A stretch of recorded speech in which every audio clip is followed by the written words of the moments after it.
Myanmar व Thailand मध्ये भूकंप, मोठ्या प्रमाणात जीवित व वित्तहानी। सोशल मीडियावर सध्या रस्त्यावर धावताना आणि इमारती कोसळतानाचे व्हिडिओ व्हायरल होत आहे। हे व्हिडिओ आहे म्यानमार आणि थायलंड येथे भूकंपाचे तीव्र धक्के बसले आहे।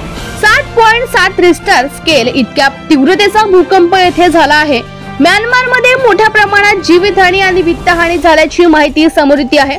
मोठ्या इमारती, उड्डाणपूल, मंदिरे आणि मस्जिदी यासह लोकांचे घरे देखील क्षतिग्रस्त झाले आहे। येथे 4 लोकांचा मृत्यू झाल्याची माहिती समोर असली तरीही हा आकडा वाढण्याची शक्यता आहे। थायलंडची राजधानी बँकॉक येथे मोठ्या इमारती कोसळल्या आहे। 90 नागरिक बेपत्ता झाले आहे। लोकांची घरे व इमारती कोसळल्याने बेघर झालेले नागरिक रस्त्यावर आले आहे। जखमी झालेल्यांसाठी उपचार केंद्र सुरू करण्यात आले असून काही भागात इमर्जन्सी घोषित करण्यात आली आहे। म्यानमार देशाच्या आंतरराष्ट्रीय स्तरावर मदत मागितली असून काही देश म्यानमार व थायलंडच्या मदतीसाठी समोर आले आहेत।